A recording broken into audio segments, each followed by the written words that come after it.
Continuamos en La Venganza Será Terrible. Hoy estamos sin público presente, pero mañana sí estaremos recibiéndolos en el Auditorio Caras y Caretas, en la calle Venezuela 330 de la ciudad de Buenos Aires, a las 8 de la noche. Así que estaremos esperándolos. Contaremos esta noche algunas leyendas relacionadas con la Gran Muralla China.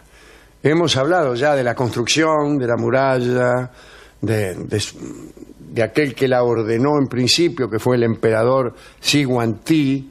Hablamos de la muralla y los libros, aquel ensayo de Borges donde habla de Xi Huangdi, que no solamente fue el que ordenó la construcción de la muralla, sino que se proclamó primer emperador y declaró la abolición del pasado, operación que aseguró quemando libros. Pues todo eso lo hemos contado aquí. Hoy narraremos unas leyendas, unas creencias que plasmaron los cronistas chinos, y eran historias que contaban quienes vivían lejos de la muralla y que se hacían eco de lo que se decía por ahí. Muchos dicen que estos relatos que a veces meten miedo, eran difundidos por el propio Xi Huangdi.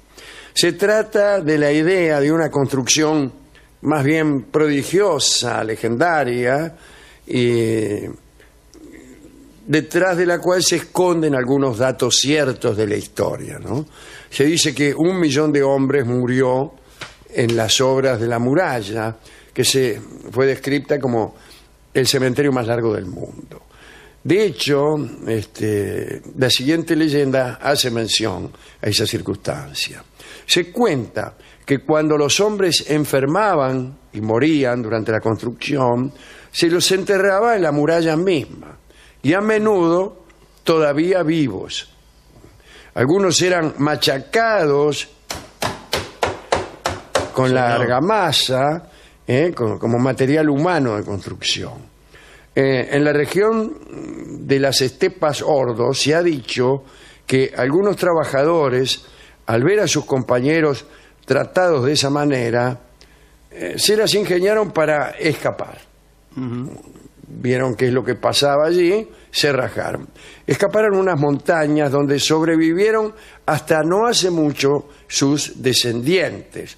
Una raza de hombres salvajes que vivían bajo el terror de ser atrapados nuevamente para continuar con su trabajo en la muralla, ¿no? Otros asuntos prodigiosos. Se creía que Xi Huangdi tenía poderes extraordinarios y que con esos poderes pudo construir la muralla. Se lo consideraba capaz de detener las aguas del río Amarillo. El río Amarillo es el legendario Huanghe, el río más importante de la China, junto con el Yangtze, pero este creo que es más importante, ¿no? Un río peligrosísimo, un río en cuyas inundaciones han muerto millones y millones de personas, ¿no? Y un río que también ha sido modificado en su curso por los hombres en su curso. A veces el río se modificaba solo. Había derrumbes, diques naturales que se formaban con el loess, el barrito ese, y a veces por congelación. Entonces el río cambiaba de curso y otras veces han sido los ingenieros chinos los que han construido represas y desvíos. Pues es un río muy serpenteante, el Huanghe. Bueno, a Xi Huangdi se lo consideraba capaz de detener las aguas de aquel río para permitir que sus hombres trabajaran sin verse perturbados por las inundaciones. También le atribuían el ser dueño de un látigo notable que tenía el poder de mover montañas. Fíjese, un látigo que movía montañas. Esto cuando aparecía alguna montaña que impedía la traza. La corre, qué lindo tener eso. De la muralla, bueno, ahí ¡pum!, el látigo. Además, con ese látigo mataba a los haraganes de un solo golpe. Calcule, un látigo que se las veía con montañas. Imagínese. No iba a tener dificultades con un haragán. Una crónica respecto de ese látigo cuenta lo siguiente. Leo. Está ahí Leo directamente del chino. Cuídelo, Xi Guangti se enamoró de la hija de un gobernador. La muchacha era de una belleza extraordinaria, pero rehusó aceptar al emperador si no dejaba de fustigar a sus sufridos trabajadores con el terrible látigo. Xi Guangti se negó. Dijo, no. Pero igual pidió la mano de esta chica, que entonces, horrorizada, se suicidó y fue a parar al cielo junto al rey dragón, un dios chino, que escuchó sus penas. El rey dragón, se indignó y envió a su propia esposa, que era más hermosa todavía, para seducir a Xi Guangti y para prodigarle dos castigos, uno sutil y uno terrible. Cuando Xi Guangti estuvo a punto de amarla, me parece que este es el sutil, ella se alejó volando y riendo. Y el más concreto es que le robó el látigo. Claro. Así que, bueno, a partir de ese momento, Xi Guangti debió ingeniárselas sin aquel instrumento de poder. Pero tenía otros, una espada mágica que podía hendir de un solo tajo medio kilómetro de tierra, un par de botas que podían ascenderlo hasta las nubes y un caballo que era capaz de cubrir miles de kilómetros por día e incluso de volar por encima de las montañas, y que cada vez que pateaba la tierra, sigo refiriéndome al caballo, hacía surgir una torre. Algunas versiones de la historia dicen que el caballo era blanco, son detalles, con crines coloradas, pero eso no es... Sí. Cualquier caballo es blanco, ¿no? También dicen que tenía ojos que en la noche se encendían como faroles. Para mí era una moto. Sí. Además, sí, frente al detalle de la crin roja, sí. Es raro que, reparar en eso cuando en verdad tenía ojos que iluminaban. Sí, realmente. Lo primero que tendría que decir. El curso poco preciso de la muralla, veo que medio no se sabe bien para dónde va, se atribuyó a los erráticos movimientos de este caballo, porque Xi Guangti ató a la cola del caballo una silla y el caballo la arrastraba por la tierra. Y entonces, donde quiera que vagara el caballo, el arquitecto principal y sus ayudantes lo seguían y marcaban la línea de la muralla. Claro. Así que dejaban que el caballo señalara el rumbo, ¿no? El hecho de perseguir al caballo mágico de Xi Guangti trajo algunas complicaciones. Un día, cuando los trabajadores hicieron una pausa para descansar, el caballo siguió caminando y se levantó una violenta tormenta de polvo. Cuando cesó la tormenta, el caballo había desaparecido. Los hombres continuaron su trabajo y construyeron sobre un camino que creían correcto, hasta que se dieron cuenta de que algo andaba mal. Vieron al caballo mágico muy alejado sobre un pico distante, como esperando que la muralla fuera hacia allí. Entonces los hombres abandonaron el tramo que habían construido y siguieron otra vez al animal.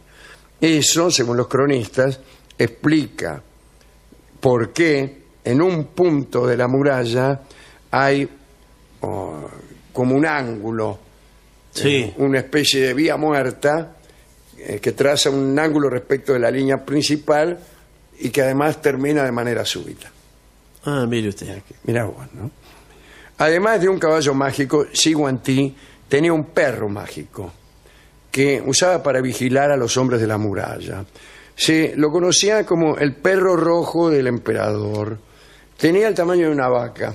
Pero entonces por ahí no era un perro. No se sabe por qué razón era un perro. Sí. ¿En qué se diferencia un perro de una vaca? En el tamaño. Antes que nada en el tamaño. Bueno, solo de día era rojo el perro rojo. De noche era negro.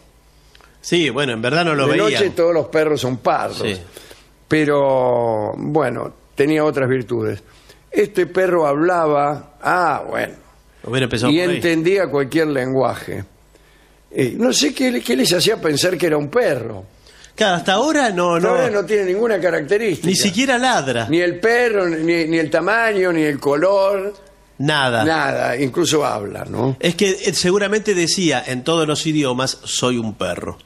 Le Ahí me contaba a Siguantí, este perro, que cuáles eran las personas ociosas y cuáles las que verdaderamente trabajaban bien para el imperio. Cuando Siguantí murió, también se murió el perro.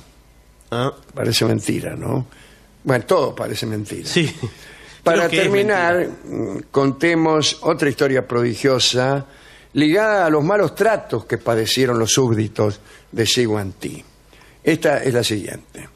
Una princesa de uno de los estados conquistados por el nuevo imperio Qing, Qing, estaba triste, así era la dinastía de Siguantí, que duró poco, ¿no?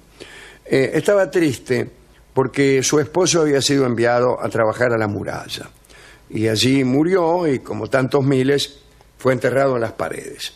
La viuda se aprestó para un largo viaje en busca del cuerpo de su marido. Quería recobrar el cuerpo de su marido para enterrarlo como corresponde. Bueno, después de muchas semanas llegó hasta la muralla y cabalgó a lo largo de ella, preguntando varias veces por el sitio de la tumba de su marido. Nadie sabía nada, imagínese, ¿no? Y se produjo un milagro. La mujer se lastimó un dedo y su sangre formó un pequeño cauce rojo, un río, pequeño río, que surcó la tierra y la llevó hasta el cadáver del príncipe. La mujer entonces lo llevó consigo para enterrarlo en su tierra natal. La leyenda perduró tantos siglos que el lugar donde el ferrocarril de Mongolia atraviesa la muralla es señalado hoy en día como el sitio del prodigio, el lugar en donde fue encontrado el cadáver del marido de aquella pobre mujer. Vamos a escuchar como ilustración de esta charla una canción que hace mención al Oang-o, al río amarillo, aquel río serpenteante, aquel río que se arrepiente de su propio cauce y lo cambia, aquel río que produce. En 1931 hubo casi 4 millones de muertos en las inundaciones. Impresionante. Que produce tantas tragedias, pero que es también una fuente de vida, como suele ocurrir, ¿no? El Secteto Cabernet canta inmediatamente Río de los Pájaros.